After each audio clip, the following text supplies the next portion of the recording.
I'm back to talk more about the Steven Crowder Daily Wire debacle that is unfolding in the media.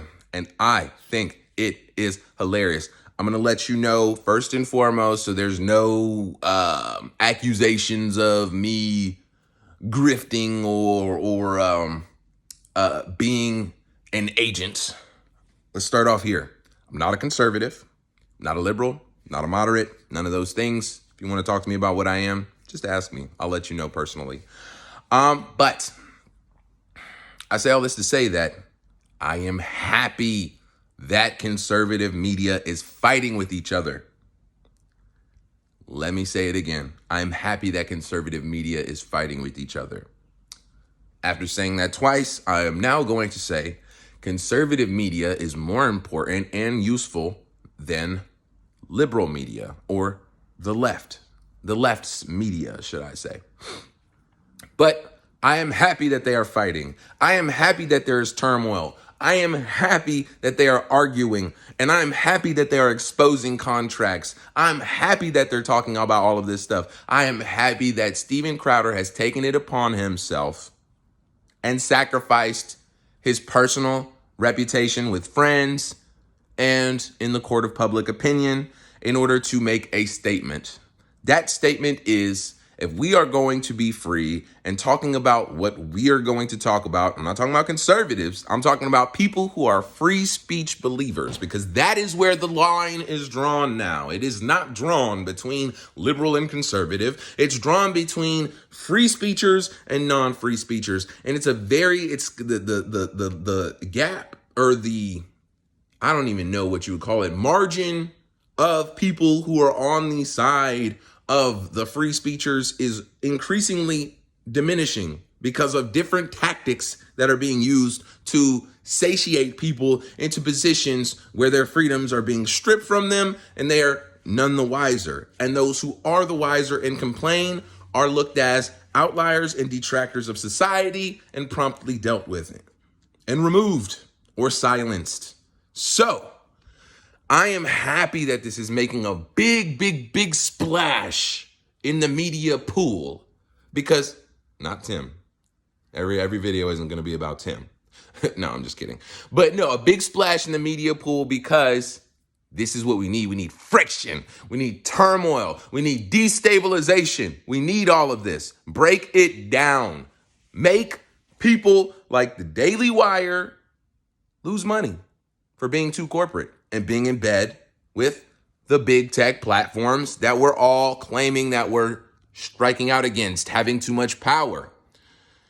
If you are a vassal in the house of these big tech oligarchies, feudalistic principality, I know I'm not using the correct terminology here, but I hope you understand the gist of what I'm saying. If on the very top of the hill are the big tech organizations, and then right beneath them would be the media company owners who are subject to the whims of their lords and execute their vassalship by making their serfs, aka the talent that are wage slaves on their contracts, do and acquiesce to the whims of the lord upon the hill, then what do we really have besides whatever it is that the Lord's wish that we receive?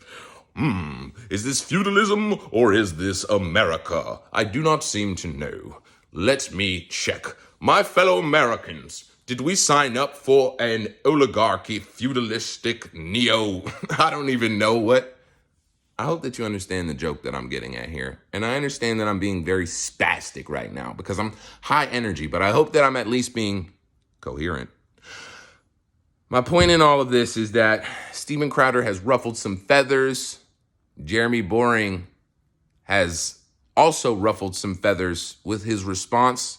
I am happy anytime that we catch people like Jeremy Boring or any of these big business guys on camera talking about their dealings, because it's going to show how affluenza has limited their ability to see things from the other point of the negotiation. I think that's what we're experiencing here. I also enjoy seeing people talk about money when it was never mentioned. I think that that's funny, and I think that that shows, I wouldn't say it's like, it shows the true object of their concern. It's to where Crowder is talking about everybody losing money and gaining a new place, setting up a new platform, setting up a new culture. Is that worth the money? It's worth the money to me. It's why I am not doing my YouTube channel in the same format. I bet you right now, somebody who is not even a professional YouTube consultant can tell me 5 things that I can do to improve my channel. I can start with a better uniform intro every single time. I can actually put, a little window somewhere that shows screens with articles and videos that I'm talking about. I could put a little banner across the bottom that streams what the topic is that I'm talking about and what my name is and all kind of information. Like I was an actual news channel. I could come with articles and facts and read off of a little script and tell you guys exactly what's happening, what the people's name were, at what time the article was written, and on which day. But that's not what I'm doing right now. I'm having conversations with you because that's what people need right now is conversation. And it's only a monologue in the limiting format that I can produce content on YouTube. I would love to go live and say, I just remembered. Now that I have the ability to go live on YouTube, I would love to go live with somebody on YouTube and have these kind of discussions. So hopefully that'll be coming in the future.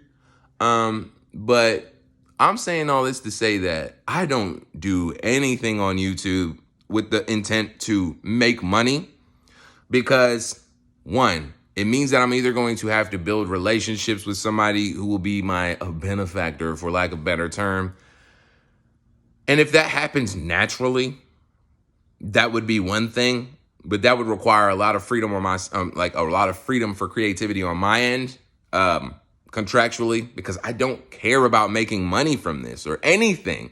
There are things that I am doing better in my life financially than I ever have, and I do not make over $100,000 a year as it currently stands. I'm 28 years old. I'm not afraid to admit that on camera. I'm doing very well for myself, and I have everything that I want. Anything beyond this is extras. Of course, with the way that the economy is right now, I'm always going to work to stay on pace so that I can maintain the lifestyle that I currently have, no matter what happens in the economy. But anything beyond that is extras, extras, extras, extras. I'm going to tell you one thing I'm not going to do for extras is dance and sing like a monkey, like a old school Negro. I'm not going to do that. I'm not going to shook and jive. I'm not going to watch my tongue to make money with YouTube, Facebook, anybody, Instagram. I don't care about that. I wouldn't do it with them. I wouldn't do it with my own job. With my own job that I have, of course, I am aware that I am representing a brand, and I remain cognizant of that. But that does not ever mean that I compromise my own wants, my own inner beliefs in order to forward their agenda. And I wouldn't do that for media either, no matter what the amount of millions are that they're going to give me. Because when people like Tim Pool talk about collateral damage, protecting their relationships with the people who they make money with, regardless of what the background of those people are. That's the same people who made money with Jeffrey Epstein. And I know I already made a video talking about this, but I just want to point that out again, that these are the same people that we're talking about here. That's the same sentiment, same kind of people. In 10 years, when Tim is 40 something and all these people are in their 40s or 50s or 60s, do you not think that they're not going to turn into the next big media cartel? Let's say it like that, cartel. You think it's not going to be that way? You heard what Tim said, right? Last night on live to Candace, or it might have been before that. But basically he said, why not let the Daily Wire get so big that it takes over all these other corporations, the leftist ones, the bad ones, and then that one becomes so big, and then we can tackle that one and how we feel about that. Do you think that Tim feels that way about Timcast as well? Hey, why don't you guys let Timcast ascend to the ultimate heights that they are, and then once we're there and everybody else is gone and you guys have gripes with us, you could tell us and we'll do something about it. But that's not how it works when you have a monopoly on media. That's exactly why nothing has changed for as long as it has. You got to understand that the strategy isn't to replace one establishment with another one. The point is to break up the establishment and leave the job of independent media to independent journalists. Is that too crazy or novel of a concept to understand? Remember, that's what all of these people are claiming that they're fighting for. But it seems to be not the most accurate truth for them. And circling back to the beginning of this video, that is why I'm happy that this is happening. Show your true colors. You see, I fortunately, and unfortunately for the past, fortunately for the lessons that I've learned, have come from a life of struggle and turmoil, trial and tribulations, things that would make you question why God would put you there in the moment. And then when you're older and realize how much easier regular life is, you look back on the lessons that you learned at those hard times and you say, wow, I totally understand. And then you look at people who have never experienced things even close to those types of hardships, who are complaining about the world as it is, as if it is the worst place to ever exist in. And you look at them with a different scope. And maybe that is what aids to my perspective in these videos as to where people agree, disagree, or at least acknowledge that I'm presenting a unique perspective. And I'm thankful for that. Thankful to God. Have a great morning.